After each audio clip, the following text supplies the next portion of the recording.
So today I want to do my Week 3 college football predictions for 2015. So just recap what I did in Week 2. So had a win-loss record of 13-7, and then Week 1 was 16-4. So combined right now I am 29-11.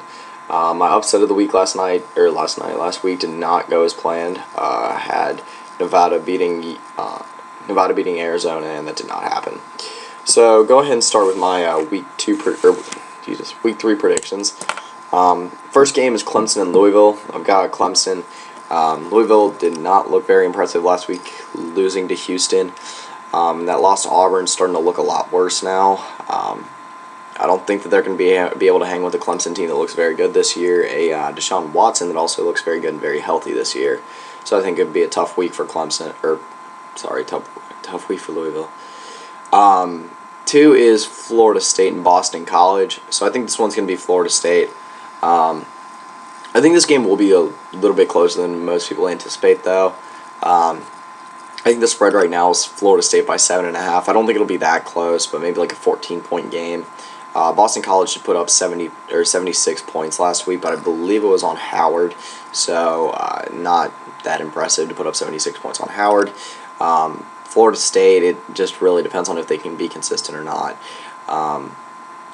Everett Golson had a tough time in the first half last week. Dalvin Cook was really impressive. I think he'll have another good week. Maybe not 266 yards, but I think he'll have another solid 100-yard performance, I'd say maybe 2 or 3 touchdowns. Next one is Air Force and Michigan State. So I think that Michigan State can absolutely run over Air Force. Michigan State did look pretty impressive last week in a big win over Oregon. And I think they're going to get another win over Air Force. Next one is UConn and Mizzou. So Mizzou played Arkansas State very close last week. Arkansas State's not a bad team. They just looked very bad against USC because USC is a very talented team this year. But I think Mizzou pulls it out in the end. I really do think it'll be about a 7 or 14-point game. Mizzou does seem like they have a little bit of trouble with out of conference FBS opponents, so it'll be close, but Mizzou will pull it out. Next one is Tulsa and OU. So OU had a very, very close game against Tennessee last week. Almost lost, able to pull it out in the end, a 17-point comeback. The largest lead ever blown by Tennessee at Neyland before. I think that Baker Mayfield's going to have a huge game. Tulsa had a lot of trouble staying with OU last year. I don't think it's going to be any different this year. I say OU wins by at least 40. Next one is Northwestern and Duke, and I think this will be one of the better games of the week, maybe one of the slower ones, but it'll definitely be a close game. So Northwestern's had a good first 2 weeks, including a big upset win over Stanford in Week 1. Duke has had 2 pretty big wins.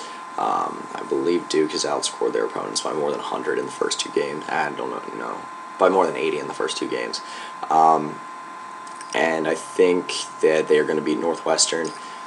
This isn't really an upset. Duke is just outside the top 25. They are at home. But I think this is the week that Northwestern finally is able to tally up a loss on the board. Next one is Auburn and LSU. So I think this game will be a little bit more entertaining than most people think. So LSU was able to hang on last week against strong Mississippi State comeback at the end of the game. Leonard Fournette looked very good, so did the LSU defense, pretty much as expected. I think that Auburn's going to look much improved this week. I think that it's hard for Jeremy Johnson to look much worse than he did the first 2 weeks. I think he'll start getting it together a little bit now that I feel like a little bit of the pressure to live up to the expectations just kind of subsided a little bit. A little more pressure is actually on him to prove himself now that he can actually even start for Auburn. So I think it'll be about a 7-point game, and I think LSU will end up pulling it out in the end. Nebraska and Miami is the next game. So Miami's had a pretty good start to the season. Decent win against Florida Atlantic last week. Joseph Yearby looked good. Brad Kaya had a slow start, but he looked okay. I think the Miami is a decent team this year. Sorry about that. But I think it'll be a big win for Nebraska this week. I think that Mike Riley will start getting Nebraska a little bit on the right direction. I think that Tommy Armstrong's going to look better, and see if Nebraska can actually pull out a big victory on the road against what looks like a recharged Miami team. Next one is Georgia Tech and Notre Dame. So two big top 15 ranked teams. Georgia Tech has pretty much rolled past their first two opponents, Alcorn State and Tulane. Obviously, this is their first big test. See if Justin Thomas can convert the triple option against the Notre Dame team that, even though they do have a lot of injuries, still has been able to pull out two decent victories so far. But I don't think a Notre Dame team without Malik Zaire and Taryn Folston is going to be able to do enough to beat a good Georgia Tech team. Next one is Northern Illinois and Ohio State. So another pretty easy out-of-conference game for Ohio State. I don't think they're really going to get tested too much. They looked pretty good last week against Hawaii. Cardale Jones, I think, will get to throw the ball a little bit more this week, maybe put up a few more numbers. And I think that Ohio State is going to beat Northern Illinois by at least 20-25 points. Next one is Oklahoma State and UTSA. So UTSA just got off a pretty big loss to Kansas State, 30-3. Slow start for Kansas State, but John Huebner was able to step in at quarterback for Kansas State and get a huge win in the end. UTSA was expected to hold it a little bit closer than 27. I think that they might compete a little bit more with Oklahoma State this week, but I think the final score will end up being around the spread of Oklahoma State by 24. So I think Oklahoma State will win that pretty big. Next one is South Carolina and Georgia. Normally a pretty entertaining game. I don't think the talent level between the two teams has been as far as it is right now. South Carolina just had their starting quarterback, Connor Mitch, separate his shoulder. He is now out for the year as far as I know. I don't think that South Carolina's going to be able to figure out their quarterback situation in time for Georgia. It seems like South Carolina's defense, though, is always able to stifle Georgia in a way that a lot of other teams can't. I still think that Georgia's running back, their running back depth chart is just entirely way too deep for South Carolina to handle. I think if they manage to stop Nick Chubb, then either Keith Marshall or Sonny Mikel is going to jump in and just absolutely run all over South Carolina. I think it'll be a close game, but I'd say Georgia ends up winning by about 10 or 14 in the end. Next one is Texas Tech and Arkansas. So this is my upset of the week. Like I said, not really not really any games that I think will be a too big upset this week. I wouldn't really know if you would call this an upset. I do think Texas Tech is going to beat Arkansas. If Arkansas had beat Toledo, then might definitely be considered more of an upset. But the fact that Arkansas couldn't even beat Toledo at home, coming fresh off that loss to a Texas Tech team that honestly looks pretty good this year. Patrick Mahomes looks pretty good. Had a huge week last week passing the ball against UTEP. So I think it'll be a big one for Texas Tech. I think it'll improve the Big 12. But, that is my upset of the week. It is an upset since Arkansas they are favored by about 11.5. So I think that Texas Tech will be able to finally break through Arkansas and show that Arkansas was really hyped up to begin the season. Next one is Colorado and Colorado State. So I think that this game's going to be pretty close. It'll be a pretty entertaining game. I think that Colorado State's going to end up winning in the end.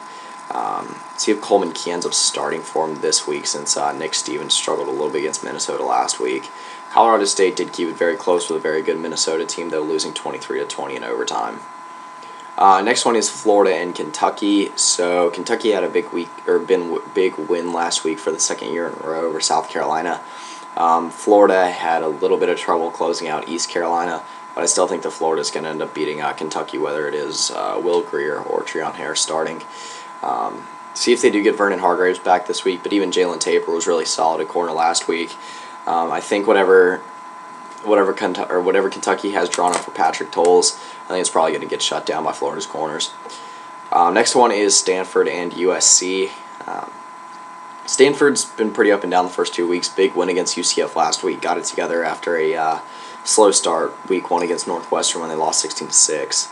I think this will be a pretty close game. Stanford always manages to keep it close with USC, if not even able to beat them. But I think USC is just way too talented this year.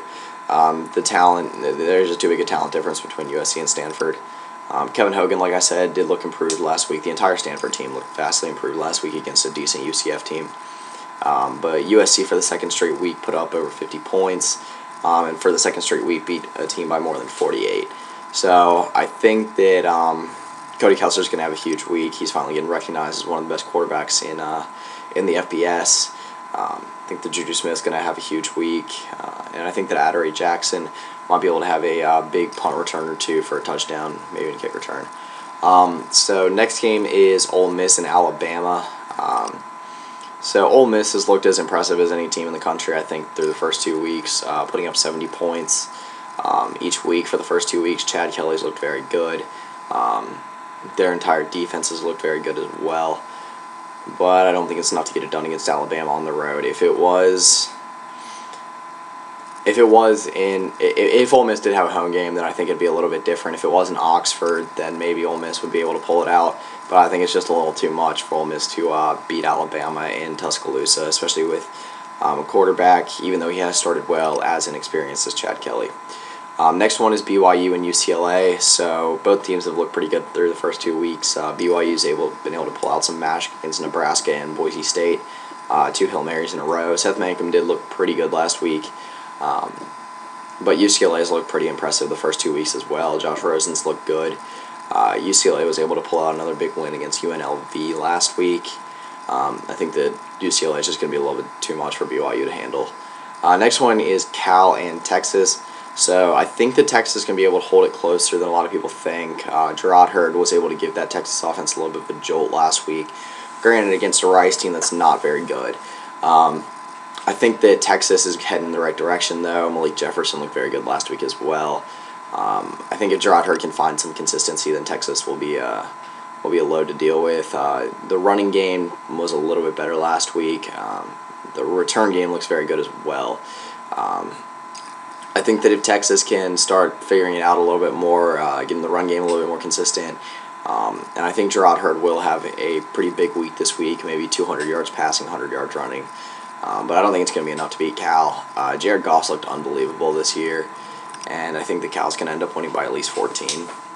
And last but not least, Nevada and Texas A&M. A&M had another big win last week. I believe it was 56-23 against Ball State. So that's another big week for their offense. Kyle Allen again looked good. Defense also looks very good again not again. I can't say again. For the first time as long as I can remember since Kevin Sutherland's been there,